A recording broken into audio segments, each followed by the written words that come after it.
আজ এসআইআর শুনানির তৃতীয় দিন। এসআইআর এর ফর্ম পূরণে সাহায্য করতে আগেই may I help you camp চালু করেছিল তৃণমূল কংগ্রেস, আর এবার শুনানি পর্বে সাহায্যের জন্য ক্যাম্প চালু করতে নির্দেশ দিলেন অভিষেক বন্দ্যোপাধ্যায়।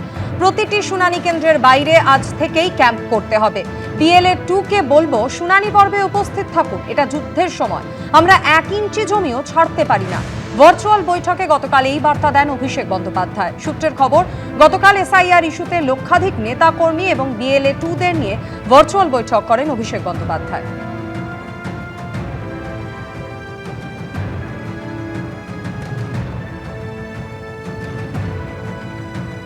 আর এসআইআর ইস্যুতে গতকাল 1 লক্ষেরও বেশি নেতা কর্মী এবং বিএলএ 2 দের নিয়ে ভার্চুয়াল বৈঠক করেন অভিষেক বন্দ্যোপাধ্যায়। নির্দেশ দেন প্রতিটি শুনানি কেন্দ্রের বাইরে সোমবার থেকে ক্যাম্প করতে হবে।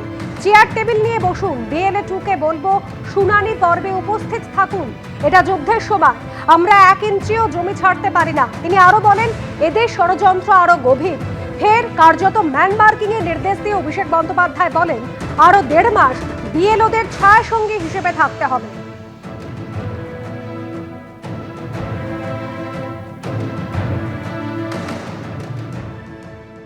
অভিষেক বন্দ্যোপাধ্যায় ভিসির মাধ্যমে আমাদের সকলকে এই বার্তাই দিয়েছেন, যাতে আগামী কয়েকদিন, যতদিন ধরে আমাদের রাজ্যব্যাপী হেয়ারিং প্রক্রিয়া চলবে, তাতে যাতে সাধারণ মানুষকে আমরা সহযোগিতা করতে পারি। বিভিন্ন হেয়ারিং কেন্দ্রের বাইরে আমরা আজকে থেকেই রাজারহাট গোপালপুর বিধানসভা কেন্দ্রে আমরা ভোট রক্ষা সহযোগিতা কেন্দ্র শুরু করেছি। গত শনিবার অর্থাৎ 27শে ডিসেম্বর থেকেই পশ্চিমবঙ্গে শুরু হয়েছে এসআইআর এর শুনানি প্রক্রিয়া। নানান জায়গা থেকে ভোগান্তির অভিযোগ সামনে এসেছে, আর এই প্রেক্ষাপটে সূত্রের খবর, গতকাল অভিষেক বন্দ্যোপাধ্যায় ভার্চুয়াল বৈঠকে বলেন, শুনানি শুরু হয়েছে।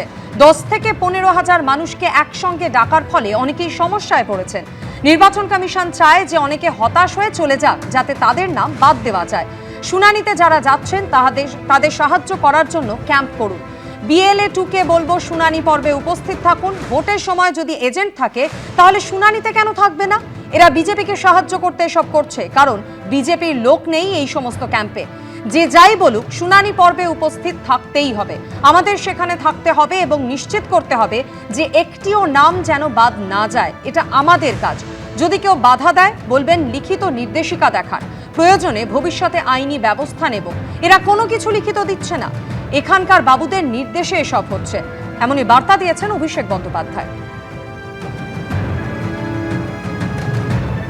অভিষেক বন্দ্যোপাধ্যায় আরো বলেন, এসআইআর নিয়ে আমরা লড়াই করব। দোলা সেন এসআইআর নিয়ে মামলা করেছেন, কল্যাণ বন্দ্যোপাধ্যায় লড়াই করছেন। মানুষকে দরকার হলে বাড়ি থেকে তুলে নিয়ে গিয়ে টোটো অটোতে করে শুনানি কেন্দ্রে নিয়ে যেতে হবে। মানুষ দেখুক, একমাত্র তৃণমূলই মানুষের পাশে থাকে। তারাই বিচার করে দেখবে কে তাদের পাশে থেকে শুনানিতে নাম তুলতে সাহায্য করেছে।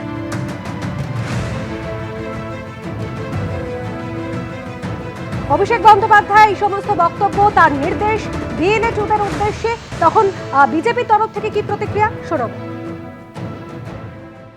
এই তো শুনলাম উনি নাকি দিল্লিতে যাবেন 1 কোটি মানুষ নিয়ে, কালকে নাকি নির্বাচন কমিশনের ঘরে গটগট করে ঢুকে পড়বেন। সর্বাধিনায়কের এ কি হলো, হঠাৎ করে এইসব বলছেন? ক্যাম্প ট্যাম্প করবে সাধারণ মানুষের জন্য। দলীয় নেতাকর্মী এবং বিএলএ 2 দের নিয়ে ভার্চুয়াল বৈঠকে অভিষেক বন্দ্যোপাধ্যায় গতকাল আরও বলেন, কোথাও কোনো মৌখিক নির্দেশে নিজেদের কাজে পিছিয়ে আসবেন না। ঠিক যেভাবে তৃণমূলের সৈনিকরা ভোটের দিন বুথ আগলে রাখেন, এখানে সেইভাবে লড়াই করতে হবে। নতুন নাম যুক্ত হলে সেটা বৈধ না অবৈধ সেটা দেখতে হবে বিএলএ 2 দের।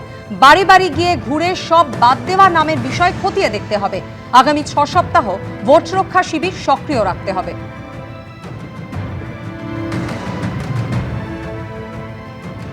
এরা ভারতের ডিএনএ পরিবর্তন করতে নেমেছে, বাংলার ডিএনও বদলে দিতে চায়। এটা একমাত্র তৃণমূলই পারে আটকাতে। বিএলএদের সঙ্গে ভার্চুয়াল বৈঠকে বিজেপিকে নিশানা করে বললেন অভিষেক বন্দ্যোপাধ্যায়। গতকাল তৃণমূলের বিএলএদের সঙ্গে ভার্চুয়াল বৈঠকে তিনি বলেন, এরা ভারতের ডিএনএ পরিবর্তন করতে নেমেছে, বাংলার ডিএনএ বদলে দিতে চায়। বাংলার ডিএনএ পরিবর্তন করতে পারবে না বিজেপি।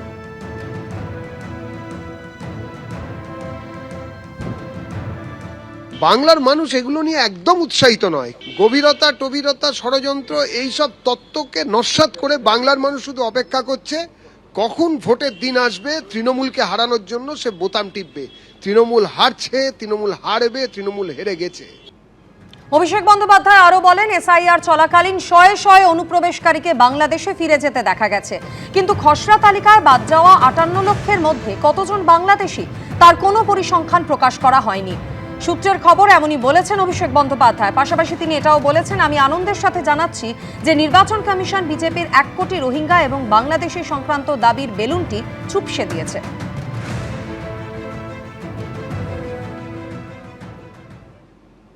এটা বোঝাই যাচ্ছে যে একটা অমানবিক প্রক্রিয়া, অবৈজ্ঞানিক প্রক্রিয়া এবং একমাত্র রাজনৈতিক উদ্দেশ্যে পশ্চিমবঙ্গের মানুষের যে ভোটাধিকার সেটাকে খর্ব করার জন্য এই প্রক্রিয়াটা চলছে।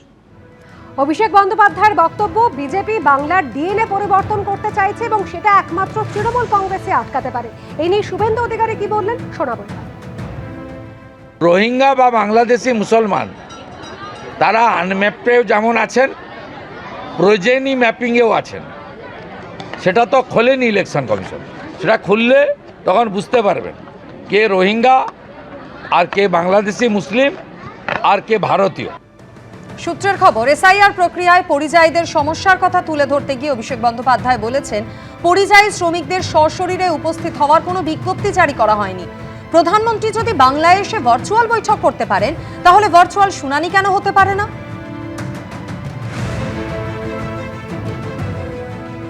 আমার ব্যক্তিগতভাবে মনে হয় পরিযায়ী শ্রমিক হোক বা যারা চলচ্চক্তি রহিত বা যারা অন্যরকম আছেন, তাদের জন্য অন্যরকম ব্যবস্থা নেওয়ার প্রয়োজন।